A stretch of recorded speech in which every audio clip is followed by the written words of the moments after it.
Sri TV நேயர்களுக்கு வணக்கம். தமிழகம் 234 தேர்தல் களத்தின் நாடி துடிப்பு 2026 நிகழ்ச்சிக்கு உங்களை வரவேற்கிறோம்.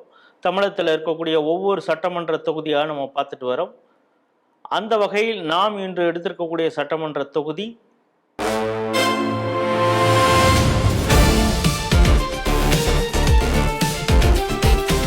திண்டுக்கல் மாவட்டத்தில் இருக்கக்கூடிய ஆத்தூர் சட்டமன்ற தொகுதி. இங்கே இருக்கக்கூடிய மொத்த வாக்காளர்கள் அப்படின்னு பார்த்தோம்னா 2,59,000 இருக்கிறாங்க. ஆண் வாக்காளர்கள் 1,25,000, பெண் வாக்காளர்கள் 1,34,000 பேர் இருக்காங்க. இந்த தொகுதியில் சிட்டிங் ஐ பெரியசாமி அவர்கள் இருக்கிறார். சென்ற முறை அதிக வாக்கு வித்தியாசத்தில் வெற்றி பெற்றவர், அமைச்சராகவும் இருக்கிறார். அதாவது அவர் வாங்கிய பர்சன்டேஜ் ஆஃப் ஓட்டு பார்த்தீங்கன்னா 72.60, அதாவது 1,65,000 வாக்கு வாங்கியிருக்கிறாரு. அவருக்கு அடுத்து திலகபாமா பிஎம்கே அவங்க வாங்கினது வெறும் 30,238. அதற்கு பிறகு நாம் தமிழர் கட்சியை சார்ந்த சைமன் ஜஸ்டின் அப்படிங்கிறவர் 17,000 வாக்குகள் வாங்கியிருக்காரு அப்படிங்கிறது. ஸோ மார்ஜினே 1,35,000. இந்த சட்டமன்ற தொகுதியை பொறுத்தளவு ஒரு சிறப்பு என்னன்னா, இப்போ மொத்த வாக்காளர்கள் 2,59,000 சொன்னேன். இதில் டேர்ன் அவுட் அவங்க வாக்குப்பதிவு செஞ்சவங்க எத்தனை போன எலெக்ஷனில் 2021 2,28,000. ஸோ 2016 பார்த்தோம்னா 2,29,000, 2011 பார்த்தோம்னா 2,26,000. அப்படின்னா இங்கே இருக்கக்கூடிய கட்சிகளுடைய கட்டமைப்பு எப்படி இருக்கு, அவங்க எப்படி வாக்காளர்களை பூத்துக்கு வர வச்சு ஓட்டு போட வைக்கிறாங்க, அந்த மெக்கானிசம் தெரிஞ்சவங்க இங்க இருக்கிறாங்க அப்படிங்கிறத நம்ம புரிஞ்சுக்கணும். எந்த கட்சியாக இருந்தாலும் சரி, இதுல ரொம்ப சிறப்பாக திமுக செயல்படுகிறது அப்படிங்கிறத இந்த வாக்குப்பதிவு எவ்வளவு நடந்திருக்குங்கிறத வச்சு நம்மளால சொல்ல முடியுது. 1996 தொடர்ச்சியாக ஐ பெரியசாமி வெற்றி பெறுகிறார். அதுல 2001 மட்டும் தோல்வி, PKT நடராஜன் அப்படிங்கிறவர்கிட்ட தோல்வி அடைகிறார் அப்படிங்கிறத நம்ம பார்க்கிறோம். இதுல இன்னும் ஒரு சிறப்பு முக்கியமானதை நம்ம கவனிக்கிறது என்னன்னா, இந்த தொகுதியில ஐ பெரியசாமி எவ்வளவு ஷ்ரூடான பொலிட்டீஷியன் அப்படிங்கிறதையும் நம்ம புரிஞ்சுக்கணுங்கிறதுக்காக சொல்ல வேண்டியதா இருக்குது. 2011 அவரை எதிர்த்து தேமுதிகலேருந்து பாலசுப்ரமணியங்கிறவர் வேட்பாளராக நிற்கிறார். அவர் 58,000 வாக்குகள் வாங்குறாரு. அடுத்தது இண்டிபெண்டா பாலசுப்ரமணியன் ஒருத்தவங்களை நிறுத்துறாங்க. அவர் 6,000 வாக்கு வாங்குறாரு. அதே போல பகுஜன் சமாஜ் கட்சியிலேருந்து ராஜா அப்படிங்கிறவர் அவர் கட்சி வேட்பாளர் நிற்கிறாரு. அவர் 1000 சொச்சம் வாக்கு வாங்குறாரு. ஆனா டி ராஜான்னு ஒரு இண்டிபெண்டா அதே பேர்ல நிறுத்துறாங்க. அவர் 3,000 வாக்கு வாங்குறார். அப்படின்னா இந்த சட்டமன்ற தொகுதி அதுல இருக்கக்கூடிய ஐ பெரியசாமி எப்படிப்பட்ட அரசியல்வாதி அப்படிங்கிறதை நம்ம புரிஞ்சுக்கிட்டு இந்த சட்டமன்ற தொகுதிக்குள்ளார போவோம். இங்கே இப்பொழுது களம் ஐ பெரியசாமி அவர்களுக்கு சாதகமாக இருக்கிறதா பாதகமாக இருக்கிறதா அப்படிங்கிறத நமக்கு கள ஆய்வு செய்திருக்கக்கூடிய பொம்மு சுப்பையா தெரிவிப்பார். வணக்கம். வணக்கங்க. இந்த ஆத்தூர் சட்டமன்ற தொகுதியை பொறுத்தளவு எந்தெந்த பகுதியில நீங்க கள ஆய்வு செஞ்சீங்க? ஆத்தூர் சட்டமன்ற தொகுதி திண்டுக்கல் மாவட்டத்துல உள்ளதிலேயே பரப்பளவிலும் வாக்காளர் எண்ணிக்கையிலும் நீங்க சொன்னது போல வாக்கு சதவீதத்திலும் வாக்காளர்கள் வாக்கு செலுத்தக்கூடிய சதவீதத்திலும் நம்பர் 1 முதலிடத்தில் இருக்கக்கூடிய தொகுதி. இந்த தொகுதியை பொறுத்தளவிற்கு கிராமம் மற்றும் நகரம் சார்ந்த பகுதிகள் ரெண்டுமே கலந்துதான் இருக்கு. மற்ற தொகுதிகளை விட இந்த தொகுதியில தான் பேரூராட்சிகள் அதிகமாக இருக்கு. நகராட்சி இல்லாவிட்டாலும் 8 பேரூராட்சிகள் இருக்கிறது, 2 ஊராட்சி ஒன்றியங்கள் இருக்கிறது. ரெட்டியார் சத்திரம் மற்றும் ஆத்தூர் 2 ஊராட்சி ஒன்றியங்கள் இருக்கிறது. இதற்கு பெரும்பாலும் நம்ம அந்த 8 பேரூராட்சிகளிலும் 2 யூனியன்ல கிட்டத்தட்ட ஒரு 90% ஊராட்சிகளிலும் நம்ம இந்த கள ஆய்வை செஞ்சு ஒரு முடிவுக்கு வந்திருக்கோங்க. இந்த சட்டமன்ற தொகுதியை பொறுத்தளவு எந்தெந்த சமுதாயம் எந்தெந்த பகுதிகளில் நீங்க கிட்டத்தட்ட ஒரு 8 பேரூராட்சிங்கிறீங்க, அதுல மொத்தமாக எந்தெந்த ஊர்லலாம் இந்த சமுதாயம் பரவி இருக்கிறாங்க? இதற்கு முன்னாடி நம்ம பார்த்த நத்தம், நிலக்கோட்டை போன்ற தொகுதிகளில் ஒரு ஒரு குறிப்பிட்ட சமுதாயம் மட்டுமே கணிசமாக இருக்கக்கூடிய நிலையை பார்த்தோம். இந்த தொகுதியை பொறுத்தளவுக்கு நம்ம அப்படி ஒரு முடிவுக்கு வரவே முடியாது. எல்லா சமுதாயங்களும் ஒரு ஒரு கணிசமான ஒரு மிகப்பெரிய இடத்தில் இல்லாவிட்டாலும் அவரவர்கள் அளவிற்கு கணிசமான இடத்தில் இருக்கிறார்கள். நம்ம டீட்டெயிலா சொல்லணும்னா இந்த தொகுதியை பொறுத்தளவிற்கு கிறிஸ்தவ வன்னியர்கள் 12% 14%, அதாவது இந்த தொகுதியில அதிகமான கிறிஸ்தவ வன்னியர்கள் இருக்கிறார்கள். அதுக்கு அடுத்து கவுண்டர், இந்து வன்னியர்கள், உடையார், செட்டியார் போன்றவர்கள், கவுடா என்ற இந்த ஒக்கலிக்க கவுடா பிரிவை சார்ந்தவர்கள், இவர்கள் எல்லாமே குறைவான சதவீதம்னு சொல்ல முடியாது. ஒவ்வொருத்தருமே 10-12% இருக்கிறார்கள். இது இல்லாம இஸ்லாமியர்கள் ஒரு 7-8% இருக்கிறார்கள். திரு ஐபி அவர்கள் சார்ந்திருக்கக்கூடிய முக்குளத்தோர் சமுதாயத்தினரும் இங்கு ஒரு 8-10% இருக்கிறாங்க. எல்லாருமே கணிசமான அளவுல பரவி இருக்கிறார்கள். இதுல நம்ம எடுத்துக்கிட்டோம்னா கிறிஸ்தவ வன்னியர்கள் அதிகமாக இருக்கக்கூடிய ஊராட்சி அவங்கதான் இப்ப இங்க இருக்கக்கூடியதுல நம்ம பெர்சன்டேஜ் போட்டோம்னா நம்பர் 1 இடத்துல இருக்கக்கூடிய கிறிஸ்தவ வன்னியர்கள் பஞ்சம்பட்டி, வக்கம்பட்டி, ஆரியநல்லூர், பெருமாள் கோயில்பட்டி, களிக்கம்பட்டி, அனுமந்தராயங்கோட்டை, கரிசல்பட்டி போன்ற ஊர்கள்ல கிட்டத்தட்ட 80% மேலான வாக்காளர்களாக அவங்க இருக்கிறார்கள். அது இல்லாம ஒரு 10-12 ஊராட்சிகளிலும் அவர்களுடைய பிரசன்ஸ் இருக்கிறது. அது போக நமது முக்குளத்தோர் சமுதாயத்தை சேர்ந்தவர்களை எடுத்துக்கிட்டோம்னா சித்திரை ஊராட்சி, ஐயம்பாளையம் பேரூராட்சி, அப்புறம் இன்னும் 2-3 ஊராட்சிகள்ல அவங்க கணிசமா இருக்கிறார்கள். மேலும் கவுண்டர், இந்து வன்னியர், உடையார், செட்டியார், கவுடா போன்றவர்கள் அனைத்து இடங்களிலும் பரவி இருக்கிறார்கள். இந்த தேவாங்கர் சமுதாயமும் இந்த இந்த பகுதியில இருக்காங்க தானே? தேவாங்கர் இருக்காங்க. தேவாங்கர் சமுதாயம் வந்து சின்னாலப்பட்டு பேரூராட்சியும் அதன் ஒட்டியுள்ள 2 ஊராட்சிகளிலும் கணிசமாக இருக்கிறார்கள். அது இல்லாம தெலுங்கு பேசக்கூடியவர்களும் அந்த பகுதியில ஒரு கணிசமான எண்ணிக்கையில இந்த ஒரு சின்னாலப்பட்டி பேரூராட்சி. சின்னாலப்பட்டி என்பது சிறப்பு நிலை பேரூராட்சி, உள்ளதிலேயே பெரிய பேரூராட்சி. அங்க நிறைய தொழில்கள் நடக்கக்கூடிய இடம். அதாவது சின்னாலப்பட்டி கண்டாங்கி சேலை வந்து உள்ளதிலேயே ஒரு ஃபேமஸான ஒரு உற்பத்தி நடக்கக்கூடிய இடம். அங்க வந்து நீங்க சொல்லக்கூடிய தேவாங்கர் சமுதாயம், தெலுங்கு பேசக்கூடிய செட்டியார், நாயுடு, நாக்கியரும் கூட நிறைய இருக்கிறாங்க. இப்ப நீங்க பல்வேறு சமுதாயம் சொல்லியிருக்கீங்க. எல்லா டவுனு, பஞ்சாயத்து, கிராம பஞ்சாயத்து லெவல்ல பரவி பர்சன்டேஜ் ஒவ்வொருத்தவங்களும் இருக்காங்க. ஆனால் ஒரு சில இதில் அதிகமாக பார்த்தோன்னா கிறிஸ்துவ வன்னியர்கள் இருக்காங்க அப்படிங்கிறீங்க. இவங்கெல்லாம் எந்தெந்த கட்சிக்கு சார்பாக ஆதரவாக இருக்காங்க? திரு ஐபி அவர்களுடைய மிகப்பெரிய பலமாக இருப்பது கிறிஸ்தவ வன்னியர்கள் மற்றும் இஸ்லாமியர்கள் அவர்களுடைய ஓட்டு வங்கி தாங்கய்யா. இந்த 2 பேரும் சேர்ந்து வரக்கூடிய அந்த 17-18% வாக்கு வங்கியை தொடர்ந்து திரு ஐபி அவர்கள் அவருடைய கையில் வைத்திருக்கிறார்கள். நீங்க சொன்னது போல கடந்த 4 தேர்தல்களிலும் தொடர்ந்து ஜெயித்து வரக்கூடிய அவர் இந்த வாக்கு வங்கியை வேறு யாருக்கும் விட்டு கொடுக்காத அளவிற்கு தன்னுடைய கையில், அதாவது ஒவ்வொரு தேர்தலிலும் ஆத்தூர் சட்டமன்ற தொகுதியை பொறுத்தளவிற்கு எதிர்கட்சி வேட்பாளருடைய ஓட்டை நீங்கள் 1% என்று எண்ண தொடங்கினால் திரு ஐபி அவர்களுடைய ஓட்டு சதவீதத்தை 15% எண்ணக்கூடிய ஒரு சூழ்நிலை தான் இங்கு இருந்து வருகிறது. இஸ்லாமியர்களும் கிறிஸ்தவ வன்னியர்களும் இதுவரை தொடர்ந்து தங்களுடைய ஆதரவை 80% மேலாக திரு ஐபி அவர்களுக்கு கொடுத்து வருகிறார்கள். எல்லா சட்டமன்ற தொகுதியிலும் 50% மேலதான் அவர் வாங்கியிருக்காரு அப்படிங்கிறது புரியுது. இப்போ இந்த இடத்துல கிறிஸ்தவர்கள் அதிகமாக இருக்கிறாங்க அப்படிங்கிறீங்க. ஆனால் சென்ற முறை வந்து திலகபாமா பிஎம்கேலேருந்து பாட்டாளி மக்கள் கட்சியில் நிற்கிறாங்க. இந்த வன்னியர் ஓட்டு எப்படி அவருக்கு சாதகமாக இருக்கிறது அப்படிங்கிறது? நான் அவர் முக்குளத்தூர் சமுதாயத்தை சார்ந்தவர். எப்படி வன்னியர் கிறிஸ்தவர்கள் அவருக்கு வாக்களிக்கிறாங்க? சமுதாயம் சார்ந்து வாக்களிக்கக்கூடிய பழக்கம் கிட்டத்தட்ட இந்த 4-5 தேர்தல்களாகவே இந்த தொகுதியில் நம்ம பார்க்க முடியாதுங்கய்யா. நிச்சயமாக திரு ஐபி அவர்கள் தொடர்ந்து மொத்தம் 6 முறை எம்எல்ஏவா இருந்திருக்கிறாரு. தொடர்ந்து 4 முறை எம்எல்ஏவா இருந்து வருகிறாரு. இப்ப இந்த பீரியடோட 3வது முறையாக மந்திரியாக இருக்கிறார். ஒவ்வொரு முறை அவர் மந்திரியாக இருந்த போதும் இந்த தொகுதிக்கு நிறைய செய்திருக்கிறார் என்பதை மக்களின் அவர்களுடைய ஃபீட்பேக் மூலமா நம்ம தெரிஞ்சுக்க முடியுது. நேரடியாக நம்ம பார்க்க முடியுது. அத்தனை ஊராட்சிகளிலும் பேரூராட்சிகளிலும் அவர் சமுதாயம் பார்க்காமல் தன்னுடைய தொகுதி வாக்காளர்கள் என்ற அந்த ஒற்றை நோக்கத்தோடு, அதாவது கோயில் விழாவாக இருக்கட்டும், கிறிஸ்தவ விழாவாக இருக்கட்டும், இஸ்லாமியர்களுடைய பண்டிகையா இருக்கட்டும், அதாவது எந்த சமுதாயம் அதிகமாக உள்ள ஊர், இல்லாத ஊர், தனக்கு வாக்களிக்கும் ஊர், வாக்கு அளிக்காத ஊர் என்றெல்லாம் அவர் பாகுபாடு பார்த்ததாக தெரியவில்லை. அனைத்து பேரூராட்சி மற்றும் ஊராட்சிகளில் முக்கியமாக அவர் அமைச்சராக இருந்த சமயங்களில் அத்தனை தடவையும் தன்னால் என்ன முடியுமோ அரசாங்கத்திலிருந்து பல திட்டங்களை இந்த தொகுதிக்கு செயல்படுத்தி உள்ளார். இன்னொன்னு, நம்ம திண்டுக்கல்ல கள ஆய்வு செய்யும் போது நமக்கு ஒரு தரவு கிடைத்தது. அது என்னன்னா, எந்த கட்சி வந்தாலும் திண்டுக்கல் சட்டமன்றத்துக்கு அதிகமாக செய்வதில்லை. காரணம் என்னன்னா, அமைச்சராக இருக்கக்கூடிய அதிமுகவில் அமைச்சராக இருந்தக்கூடிய திரு நத்தம் விஸ்வநாதன் அவர்கள் அவர் தொகுதிக்கே திட்டங்களை கொண்டு போயிடுவாரு. திரு ஐபி அவர்கள் அமைச்சராகும் போதெல்லாம் ஆத்தூர் தன்னுடைய தொகுதியான ஆத்தூர் தொகுதி கொண்டு போயிருவார். 2க்கு நடுவுல திண்டுக்கல் மாட்டிக்குது. அதனால நலத்திட்டங்கள் அமைச்சராக இருக்கக்கூடியவர்கள் அவரவர் தொகுதிக்கு கொண்டு போயிடுறாங்கிற குற்றச்சாட்டையும் நம்ம சந்திச்சோம்.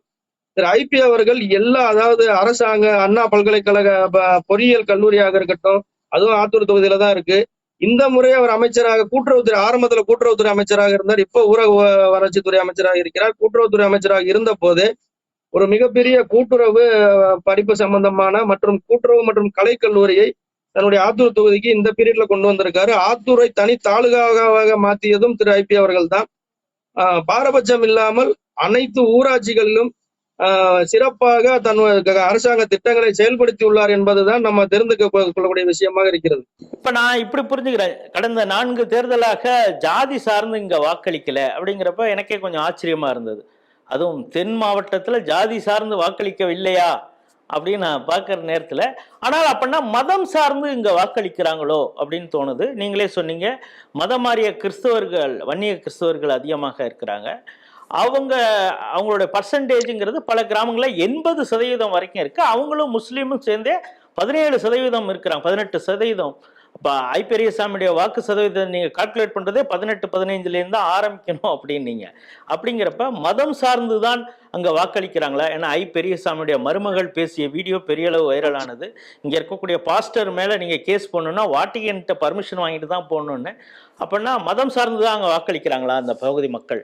கண்டிப்பாக. நான் ஏற்கனவே சொன்னது போல திரு ஐ பெரியசாமி அவர்களுடைய வாக்கு எண்ணிக்கையை இந்த கிறிஸ்தவர்களுடைய 85% வாக்கு சதவீதத்தில் இருந்து நீங்க எண்ணிக்கை ஆரம்பிக்கலாம். நான் சொன்னது போல ஒரு 4-5 ஊராட்சிகளில கணிசமா முக்காவாசி 80% வரைக்கும் கிறிஸ்தவர்கள் தான் வசிக்கிறாங்க. நீங்க சொன்னது போல திரு ஐபி அவர்களுடைய மருமகள் திருமதி மெர்சி அவர்கள், பழனி சட்டமன்ற உறுப்பினர் திரு செந்தில்குமார்களுடைய மனைவி, திண்டுக்கல் இருக்கக்கூடிய ஆர்சி சர்ச்சில் இந்த வார்த்தையை பேசினாங்க.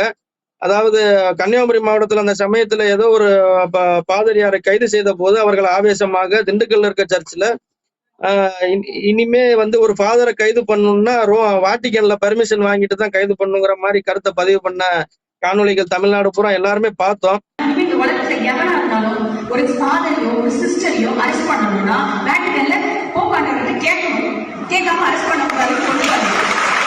நான் ஏற்கனவே சொன்னது போல திரு ஐபி அவர்களுக்கு சமுதாய வித்தியாசம் இல்லாமல் இந்த தொகுதியில அவர் செய்த ஒரு திட்டங்களுக்கு ஆதரவு இருக்கிறது என்றாலும் கூட தொடர்ந்து, அதாவது அதிமுகவிற்கும் இது லேசான தொகுதின்னு எடுத்துக்க முடியாது. அதிமுக வாக்கு வங்கியும் ஒவ்வொரு இடத்திலையும் கொஞ்சம் பலமாகத்தான் இருந்தாலும் கூட நீங்க சொல்லக்கூடிய இந்த கிறிஸ்தவ மக்கள் கணிசமாக வசிக்கக்கூடிய இந்த ஊராட்சிகள்ல, குறிப்பாக பெருமாள் கோயில்பட்டி ஊராட்சி எடுத்துக்கிட்டோம்னா, திண்டுக்கல் மாவட்டத்திலேயே அதிகமான முறை 144 தடை உத்தரவு பிறப்பிக்கப்பட்டது அந்த ஊராகத்தான் இருக்கும். காரணம், அந்த ஊரில் கிறிஸ்தவ வன்னியர்களுக்கும் இந்து வன்னியர்களுக்கும் திருவிழா நடத்துவதில் மிகப்பெரிய பிரச்சனை, கலவரங்கள் எல்லாம் தொடர்ந்து பல ஆண்டுகளாக நடந்து வருகிறது.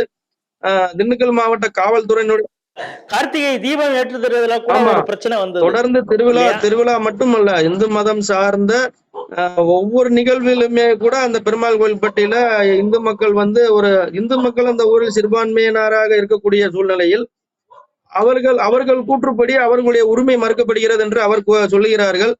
தொடர்ந்து காவல்துறையினுடைய கண்காணிப்பில் இருக்கக்கூடிய ஊராக அது இருக்கிறது.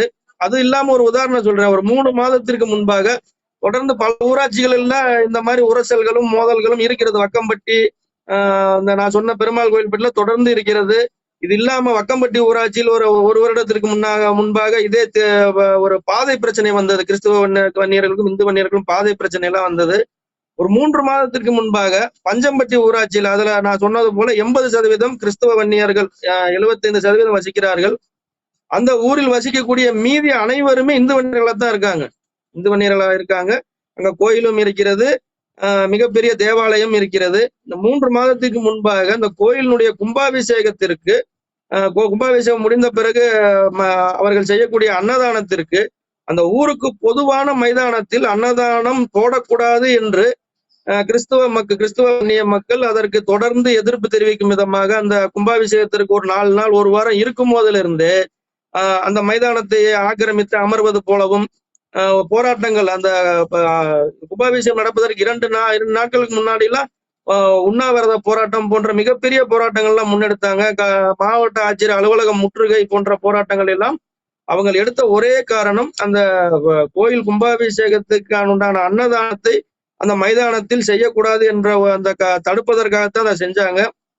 பின்னாடி இந்து வன்னியர்கள் கும்பாபிஷேகத்திற்கு முதல் நாள் தான் அதுவும் நீதிமன்றத்துல போய் அரசாங்க மைதானத்தில் அன்னதானம் நடத்தலாம் என்ற உயர் நீதிமன்ற உத்தரவை வாங்கி வந்துதான் காவல்துறை ஒரு பெருவாரியான காவல்துறையை இறக்கிதான் அந்த நீதிமன்ற ஆணையவே காவல்துறை நிறைவேற்ற வேண்டிய சூழ்நிலையில நம்ம பார்த்தோம்.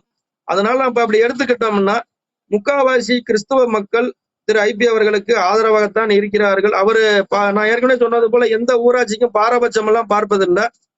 இருந்தாலும் இந்த கிறிஸ்துவ மக்கள் வசிக்கக்கூடிய பகுதிகளில் இருக்கக்கூடிய ஒரு கணிசமான ஒரு கிட்டத்தட்ட 80% பேர் திரு ஐபி அவர்களைத்தான் ஆதரிக்கிறார்கள். அதே போல இந்த சட்டமன்ற தொகுதியில தாடி கொம்பு வருது அப்படிங்கிறீங்க. அங்க வந்து ஒரு கன்சாலிடேட்டிவ் முஸ்லீம்களுடைய பாப்புலேஷனும் இருக்குது. திப்பு சுல்தானுக்கு மணிமண்டபம் அங்க வந்து அமைக்க வேண்டும் ஜெயலலிதா சொல்ல பொழுது இந்துக்கள் பக்கத்திலேருந்து பெரிய எதிர்ப்பெல்லாம் கிளம்பியது. இப்ப அங்க வந்து அங்கே கொஞ்சம் அடிப்படைவாத இஸ்லாமியர்களும் இருக்கிறது மாதிரி நமக்கு தெரியுது. ஏன்னா பல ஃபேஸ்புக் போஸ்ட்லாம் இங்கேருந்து அவங்க போகிறதெல்லாம் நம்ம பார்க்குறோம். அங்கே எந்த அளவுக்கு இஸ்லாமிய பாப்புலேஷன் திமுகவுக்கு ஆதரவாக இருக்கிறாங்க? ஏன் நீங்க சொல்லக்கூடிய தாடிக்கொம்பு பேரூராட்சியில அவ்வளவு அதிகமான இஸ்லாமிய செட்டில்மெண்ட் இல்லைங்க, குறைவா தான் இருக்கு. ஆனா அது திண்டுக்கலுக்கு ரொம்ப நெருக்கமான, அதாவது திண்டுக்கலை தாண்டிய உடனே வரக்கூடிய பேரூராட்சி. ஒரு 5-6 கிலோமீட்டர் கூட வராது. அங்கேயும் இஸ்லாமியர்கள் இருக்கிறார்கள். ஆனால் கணிசமான ஒரு ஒரு அந்த பேரூராட்சி முழுக்க என்றால் ஒரு 80% இருக்கக்கூடிய சித்தையங்கோட்டை பேரூராட்சி. சித்தையங்கோட்டை பேரூராட்சியில் இஸ்லாமியர்கள் அதிகமாக வசிக்கிறார்கள். அவர்களில் அந்த அந்த ஊராட்சி அந்த பேரூராட்சி வாக்காளர்களில் மொத்தம் 80% இஸ்லாமியர்கள் என்று எடுத்துக்கொண்டோமானால் அதில் முக்காவாசி பேர் திரு ஐபி அவர்களைத்தான் ஆதரிக்கிறார்கள். நீங்க சொல்ற இந்த விஷயங்கள்லாம் அங்கிருந்து நடப்பதற்கு வாய்ப்பு இருக்கிறது. அது இல்லாம சித்தரை ஊராட்சியிலும் கூட இப்ப கணிசமான இஸ்லாமியர்கள் வசிக்கிறார்கள். எனக்கு இல்லாவிட்டால் கன்னிவாடி, ஸ்ரீராமபுரம் போன்ற பகுதிகளிலும் கூட இஸ்லாமியர்களுடைய எண்ணிக்கை சற்று அதிகமாகத்தான் காணப்படுகிறது. இந்த ஆத்தூர் சட்டமன்ற தொகுதியை பொறுத்தளவு பெண் வாக்காளர்கள் எப்படி நினைக்கிறாங்க? அவங்களுடைய தமிழக அரசுடைய திட்டங்கள் அவங்களுக்கு எந்த அளவுக்கு போய் சேர்ந்திருக்கு? அது நிச்சயமாக தமிழக அரசினுடைய திட்டங்களை வேற எந்த தொகுதி திண்டுக்கல் மாவட்டத்துல அதிகமாக பயன்பெறுகிறதோ இல்லையோ, ஆத்தூர் தொகுதிக்கு அது சிறப்பாக செயல்படுத்தப்பட்டிருக்கிறது என்பதைத்தான் நம்ம கள ஆய்வின் மூலம் தெரிந்து கொள்ள முடிகிறது. சரி, இங்க வந்து இளைய வாக்காளர்களுடைய எண்ணிக்கை சதவீதத்துல சொன்னீங்கன்னா எந்த அளவுக்கு சொல்லுவீங்க? அது அதிகபட்சம் இளைய வாக்காளர்கள் மற்றும் புதிய வாக்காளர்களுடைய எண்ணிக்கை 20%க்கு கொஞ்சம் சற்று கூடுதலாக தான் தெரியும். எஸ்ஐஆர் திருத்தத்திற்கு பின்பு ஒரு 20%க்கு மேல இருப்பாங்க. நீங்க ஏற்கனவே சொன்னது போல கிறிஸ்தவ வன்னியர்கள் இங்கு அதிகமாக இருக்கிறார்கள்.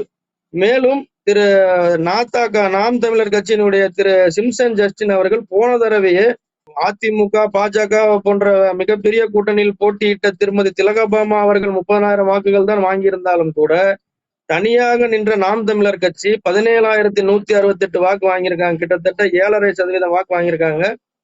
இன்னொரு முறையும் 2026 சட்டமன்ற தேர்தலுக்கும் திரு சீமான் அவர்கள் அவரைத்தான் வேட்பாளராக அறிவித்திருக்கிறார். அவருக்கும் கூட அந்த கிறிஸ்தவ மக்கள் மத்தியிலே ஒரு ஒரு வாக்கு வாங்கக்கூடிய ஒரு சூழ்நிலையில் அவரும் இருக்கிறார். அதனால இளைய வாக்காளர்கள் இங்கு தாவேக்காவிற்கு நம்ம பெரிய ரைஸை பார்க்க முடியலைங்க. தாவேக்காவிற்கு பெரிய ரைஸை பார்க்க முடியல. புதிய வாக்காளர்கள், இளைய வாக்காளர்கள் கொஞ்சம் மாற்றத்தை விரும்பக்கூடியவர்கள். நாத்தாக்காவிலிருந்து தாவேக்காவிற்கு மற்ற தொகுதிகளில் தாவியது போல இந்த தொகுதியில் அதிகமாக மைக்ரேட் ஆக மாட்டாங்க. என்னுடைய ஒரு ஆய்வின் முடிவுப்படி கண்டிப்பாக தாவேக்கா இங்கு ஒரு பெரிய ஸ்டாண்டை எடுக்க முடியாது. 10% ஒரு 12-15%க்குள்ளாகத்தான் அவர்கள் ஒரு ஆதரவு இருக்கக்கூடிய சூழ்நிலை தான் பார்க்க முடியுது. ஏன்னா ஏற்கனவே கிறிஸ்தவர்கள் திரு ஐபிக்கு ஆதரவாகவும் இருக்கிறார்கள், முக்காவாசி இருக்கிறாங்க. திரு சிம்சன் அவர்களும் அவர்களிடத்துல ஒரு ஒரு வாக்குகளை கவரக்கூடிய இடத்துல இருக்கிறார். மாற்றத்தை விரும்பக்கூடிய மக்கள் எல்லா இடத்துலயும் இருக்காங்க. அவர்களுடைய வாக்கை செலுத்தக்கூடிய இடத்துல திரு சிம்சன் அவர்களும் இருக்கிறார் என்பதை நாம் மறுக்க முடியாது. இந்த சட்டமன்ற தொகுதியை பொறுத்தளவு நீங்க சொல்வது, நீங்க ஒரு நாத்தாக்காவுக்கு பெரிய அளவு ஆதரவுக்கு இது மற்ற தொகுதியில ஷிஃப்ட் ஆகிறது மாதிரி தாவேக்காவுக்கு ஆகாது அப்படின்னு ஒரு பக்கம் சொல்றீங்க. ஆனா விஜய் அவர்கள் நடத்திய பல பேரணி கூட்டங்களை சர்ச்சு வாசல்லே பெரிய ஸ்கிரீன்ல போட்டது இந்த பகுதியில் இருக்கக்கூடிய ஒரு சில கிறிஸ்தவ அமைப்புகள் தான். இன்னொன்று அவங்க பெரிய மாநாடே நடத்தி திமுகவுக்கு ஒரு எச்சரிக்கை கூட கொடுத்தாங்க. நாங்கள் எங்கள் ஆளு விஜய்க்கு இந்த முறை நாங்கள் சப்போர்ட் பண்ணுவோம். வன்னியர்களுக்கு அந்த சிறப்பு ஒதுக்கீடு அந்த கொடுக்கறதா இருக்கட்டும், எங்களை வந்து கிறிஸ்தவ வன்னியர் அப்படிங்கிறப்ப எங்களை எம்பிசியில் தான் சேர்க்கணும், எங்களை கிறிஸ்தவர்னு சொல்லக்கூடாது, அதே இடஒதுக்கீடு எங்களுக்கும் அமுல்படுத்தணும் அப்படிங்கிற ஒரு பெரிய மாநாட்டு கண்டன ஆர்ப்பாட்டம், போராட்டம், மாநாடு இதெல்லாம் நடத்தியது இந்த சட்டமன்ற தொகுதிக்கு உட்பட்ட இடத்துல தான். அப்படிங்கிறப்ப இது தாவேக்காவுக்கு ஆதரவு இல்லை கிறிஸ்தவர்கள் அப்படிங்கிறத எப்படி புரிஞ்சுக்கிறது? கண்டிப்பாக நீங்கள் கூறிய அனைத்துமே நடந்து ஒரு 6-8 மாதங்கள் ஆகிவிட்டன. அது இங்கு எடுபடவில்லை என்பதைத்தான் நாம் தெரிந்து கொள்ள வேண்டியிருக்கிறது. மற்ற தொகுதிகளில் கொஞ்சம் அதோட தாக்கமும் பாதிப்பும் இருப்பதாக நாம் அறிந்து கொண்டாலும் கூட, இங்கு நீங்க சொன்னது போல திரு ஐபி அவர்கள் நீண்ட நெடிய அரசியல் அனுபவம் உள்ளவர் என்பதால் தன்னுடைய தொகுதியில் நடக்கக்கூடிய ஒவ்வொரு அசைவையும் கண்காணிக்கக்கூடியவராக, ஒவ்வொரு ஊராட்சியிலும் என்ன நடக்கிறது, என்ன செய்ய வேண்டும் என்று தன்னுடைய கட்சி கட்டமைப்பை பலமாக வைத்திருக்கக்கூடியவராக இருப்பதனால அவர் ஒவ்வொரு அசைவையும் மக்களுக்கு தன் பக்கம் அவர்களை திருப்புவதற்கு என்ன செய்ய வேண்டுமோ அதை நிச்சயமாக செய்து விட்டார். அதனால நீங்க எதிர்பார்க்கக்கூடிய ஒரு பாதிப்பும் மாற்றமும் இங்க நடைபெறாதுங்க. இங்க மத்திய அரசுடைய திட்டங்கள் எந்த அளவுக்கு போய் சேர்ந்திருக்குது? மத்திய அரசுடைய திட்டங்கள் கிராமப்புறங்கள்ல நிறைய திரு ஐபி மாநில அரசாங்கத்தின் மூலமாக திமுக காரர்கள் தான் முக்காவாசி இந்த ஊராட்சிகள்ல தலைவர்களாக இருந்து மத்திய அரசாங்க திட்டங்களையும் சிறப்பாக செயல்படுத்தி இருக்கிறார்கள். இதுல இதெல்லாம் மத்திய அரசாங்கத்தின் திட்டம் என்பது மக்களுக்கு ஒரு 20% மக்களுக்கு கூட தெரியாத நிலைதான் இருக்கிறது. ஐ பெரியசாமி அவர்கள் மீது வருமானத்திற்கு அதிகமான சொத்து சேர்த்த வழக்கு இதெல்லாம் கொடுக்குது. அந்த ஊழல் குற்றச்சாட்டு வழக்கு இதெல்லாம் அந்த மக்கள் மத்தியில பெரிய அளவு அந்த தாக்கத்தையே ஏற்படுத்துறது இல்லையா? கண்டிப்பாக இதுவரை ஏற்படுத்தவில்லை, இந்த தேர்தலும் ஏற்படுத்தாது என்பதுதான் என்னுடைய கலை ஆய்வு சொல்லி முடிவு. நான் ஆத்தூர் தொகுதியை பத்தி இன்னும் ஒரு 2 நிமிஷம் சுருக்கமா சொல்லிடுறேன்.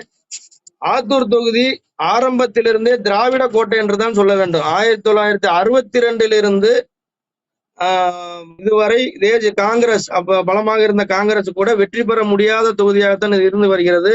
62, 67, 71 திமுக வேட்பாளர் தான் அங்க ஜெயித்திருக்கிறாரு.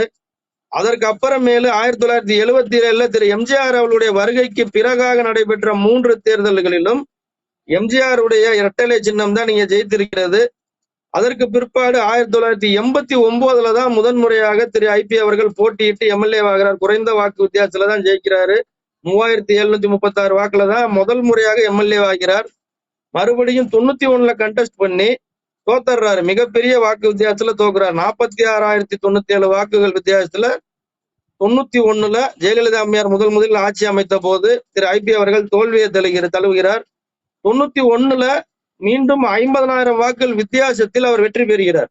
திரு ஐபி அவர்கள் 96 50,000 வாக்குகள் வித்தியாசத்தில் வெற்றி பெற்று முதல் முறையாக அமைச்சராக அந்த தொகுதிக்கு நான் சொன்னது போக நலத்திட்டங்களை அள்ளி கொடுக்கக்கூடியவராக உருவெடுக்கிறார்.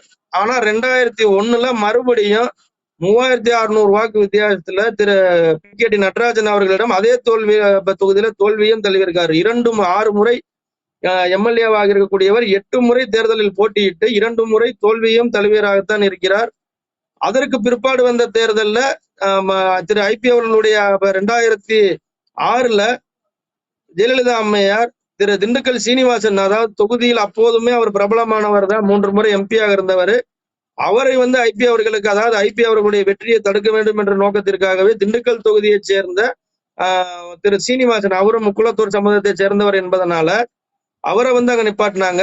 அப்பையும் கூட திரு ஐபி 2006 தேர்தல்ல 26,561 வாக்குகள் வித்தியாசத்தில் ஜெயித்தார். பின்னால நம்ம தேர்தல்கள் பத்தி சொல்ல வேண்டியதில்லை. இதுக்கு இந்த 3 தேர்தலையும் நல்ல வாக்கு வித்தியாசத்தில் ஜெயிச்சிருக்காரு. அதுல ஆனா தொடர்ந்து திரு ஐபி அவர்களுடைய வெற்றியை தடுக்க வேண்டும், நமது கோட்டையாக இருந்த ஆத்தூரை கைப்பற்ற வேண்டும் என்பதில் அம்மையார் ஜெயலலிதா அவர்கள் முனைப்போடு இருந்ததையும் நம்ம இங்க பதிவு பண்ண வேண்டியிருக்கு. ஏன்னா 2006 அந்த சமயம் ஃபேமஸா இருந்த சீனிவாசன் அவர்கள் நிறுத்தியது போலவே 2016 அதற்கு முன்பாக 2016 அமைச்சராக இருந்த திரு பலமான திரு நத்தம் விஸ்வநாதனை நிறுத்தி ஐபிஆருடைய வெற்றியை தடுக்க வேண்டும் என்பதிலே அம்மையார் ஜெயலலிதா அவர்கள் முனைப்பாக இருந்ததை நம்ம பார்க்க முடியும். அந்த தேர்தல்ல 27,000 வாக்குகள்ல ஜெயித்தாரு. கடந்த தேர்தல்ல 2021 தான் தமிழகத்திலேயே அதிகமான வாக்கு வித்தியாசத்துல பாமக நின்றதுனால எளிதாக அவர் ஜெயித்தார் என்றுதான் நம்ம சொல்ல வேண்டும். ஏன்னா திமுகவிற்கும் ரெட்டலைக்கும் ஓட்டு போடக்கூடிய மக்கள் இங்கு அதிகமாக இன்றும் இருக்கிறார்கள் என்பதை நாம் புரிந்து கொள்ள வேண்டுங்கய்யா. இந்த சட்டமன்ற தொகுதியை பொறுத்தளவு இப்பொழுது பாமக, பாஜக, அதிமுக, அமமுக எல்லாமே ஒரே கூட்டணியில இருக்கு. இந்த முறை தேர்தலுங்கிறது ஐபி அவர்களுக்கு ஒரு டஃப் ஃபைட் கொடுக்கறது மாதிரி இருக்கா, இல்ல இந்த முறையும் அவர் சுலபமாக வெற்றி பெறுவதற்கான வாய்ப்பு தான் இருக்கு? சுலபம்னா போன தேர்தலில் மிக மிக மிக சுலபமாக வெற்றி பெற்றவர் திரு ஐபி அவர்களாகத்தான் இருக்க முடியும். அந்த மாதிரி சுலபமா இந்த தேர்தல் இருக்குமா என்பது கூட்டணி ஒதுக்கீடு பிறகுதான் நம்ம முடிவு பண்ண முடியும். கண்டிப்பாக இரட்டை இலை சின்னத்தில் ஒரு அதிமுக வேட்பாளர் நேரடியாக போட்டியிட்டால் திரு ஐபி அவர்கள் மிக எளிதாக வெற்றி பெறுவார்கள் என்று நம்ம சொல்ல முடியாது. ஏன்னா இந்த 5 வருடங்களாக இருக்கக்கூடிய இந்த ஆட்சி மீதான அதிருப்தி என்பதும் மாற்று வாக்காளர்களுக்கு, பாஜகவை சேர்ந்தவர்களுக்கு, நீங்க சொன்ன அந்த என்டிஏ கூட்டணியில் இருக்கக்கூடிய கட்சிகளை ஆதரிக்கக்கூடிய மக்களிடத்துல அந்த எதிர்ப்பு இருக்கத்தான் செய்கிறது. இவரை ஆதரிப்பவர்களுக்கு அந்த பெரிதாக அந்த எதிர்ப்பை பதிவு செய்யாவிட்டாலும் அவருக்கு எதிர்ப்பு என்பதும் இந்த ஆட்சி ஒரு செயல்பாட்டுல இருக்கக்கூடிய இந்த ஆன்டி இன்கம்பன்சி கண்டிப்பாக இருக்கிறது. நேரடியாக இரட்டை இலை சின்னத்திலே ஒரு வேட்பாளரை அதிமுக நிறுத்துமேயானால் கண்டிப்பாக ஒரு ஒரு ஒரு எப்படி சொல்றது, ஒரு போட்டியை உருவாகக்கூடிய சூழ்நிலை கண்டிப்பாக இந்த தொகுதியில் ஏற்படுங்க. அவ்வளவு சுலபமாக ஜெயித்து விடுவார் என்று சொல்ல முடியாது. திரு ஐபி அவர்களுடைய வெற்றிக்கு முக்கியமான காரணம், ஒன்று சிறுபான்மையினருடைய ஓட்டு வங்கி, இரண்டாவது இந்த தொகுதியில் அவருடைய குடும்பத்தை சார்ந்தவர்கள் 2 பெரிய தொழிற்சாலைகளை ஒட்டுப்பட்டி, அதாவது சிங்காரக்கோட்டை ஊராட்சியில் நடத்திட்டு வர்றாங்க. அங்க ஆயிரக்கணக்கான நபர்கள் இந்த தொகுதியை சேர்ந்தவர்களுக்கு ஒரு வேலை வாய்ப்பும் அந்த கம்பெனி மூலமா கிடைக்கக்கூடிய சூழ்நிலை இருக்கிறது. நம்ம செய்த கள ஆய்வின்படி அதிமுக காரர்கள் ஏன் ஐபி ஜெயிக்க முடியாதவராக இருக்கிறார் என்று அவர்கள் பதிவு செய்த கருத்து என்னன்னா, ஒரு கிட்டத்தட்ட ஒரு 8000க்கும் மேற்பட்டவர்கள் அவருடைய கம்பெனியில இந்த தொகுதியின் வாக்காளர்கள் வேலை செய்வதனால அவர்களுடைய குடும்பத்தினரும் அந்த வாக்கு சதவீதத்துல சேர்ந்துக்கிறாங்க. அவர்களும் இவருக்காக வேலை செய்கிறார்கள் என்பதை நாம அவருடைய பலமாக எதிர்கட்சிக்காரர்களும் சொல்றாங்க. நான் சொன்னது போல அதிமுகவுடைய வேட்பாளர்கள் நேரடியாக களம் இறங்கினாலும் கூட, ஒரு போட்டி ஏற்படக்கூடிய சூழ்நிலை உருவானாலும் திரு ஐபி அவர்கள் கண்டிப்பாக ஒரு குறைந்தபட்சம் 10-15% வாக்கு வித்தியாசத்தில் ஜெயிக்கக்கூடிய சூழ்நிலையை தான் நாம் இன்று பார்க்க முடிகிறது. இந்த சட்டமன்ற தொகுதியை பொறுத்தளவு நீண்ட கால பிரச்சனைகள்னு என்ன இருக்குது, இல்ல வரக்கூடிய தேர்தலில் அவங்க எதிர்பார்க்கக்கூடிய வாக்குறுதிகள் என்ன அந்த மக்கள்? இது விவசாயம் சார்ந்த ஒரு அதிகமாக நெல் விவசாயமும் நடைபெறக்கூடிய ஒரு பகுதியாகத்தான் இருக்கிறது. அதற்கு நம்ம மேற்கு தொடர்ச்சி மலை அடிவாரத்திலிருந்து தான் அந்த தொகுதி ஆரம்பிக்குது. அங்கிருந்து வரக்கூடிய குடகனாறு இங்க உற்பத்தி ஆகிதான் இந்த தொகுதி பூரா டிராவல் பண்ணி வெளியே அந்த நிலங்களை எல்லாம் பாசனம் செய்து வளப்படுத்தி வந்தது என்பதை நாம் பார்க்க முடிகிறது. இதுல ஒரு முக்கியமான பிரச்சனை என்னன்னா, அந்த குடகநாத்திற்கு நடுவுல 2006-11 திரு ஐபி அவர்கள் அமைச்சராக இருந்த சமயத்தில் ஒரு செவுறு எழுப்பப்பட்டதாகவும், அந்த செவறு எழுப்பியதனாலேயே ஒரு பகுதியினுடைய பாசனம் குறைந்து விட்டதாகவும் மக்கள் தொடர்ந்து குற்றச்சாட்டு சுமத்தி வந்த வேளையில ஒரு 2020-21 வாக்கில் அந்த பாசனம் குறைந்து விட்டது என்று சொல்லக்கூடிய பகுதியை சேர்ந்த இந்த அனுமந்தராய ஓட்ட, கரிசல்பட்டி, மயிலாப்பூர் இந்த ஊராட்சிகளை சேர்ந்த பாசன விவசாயிகள் முந்தி வந்து கொண்டிருந்த தண்ணீர் எங்களுக்கு இப்போது வரவில்லை, மழை அபரிமிதமாக பெய்தால் மட்டும்தான் எங்கள் பாசனத்துக்கு தண்ணி வருகிறதே தவிர அதற்கு முன்பாக வந்த அளவு நம்ம தண்ணீர் வரவில்லை, நாங்கள் விவசாயம் செய்ய முடியவில்லை, அதற்கு அந்த செவறு தான் காரணம் என்ற அடியில மிகப்பெரிய போராட்டங்கள் எல்லாம் முன்னெடுத்தாங்க. திண்டுக்கல் மாநகர்ல அந்த சமயத்துல பாஜக ஒரு ஆர்கனைஸ் பண்ண ஒரு மிகப்பெரிய போராட்டம் 2020 நடைபெற்றது.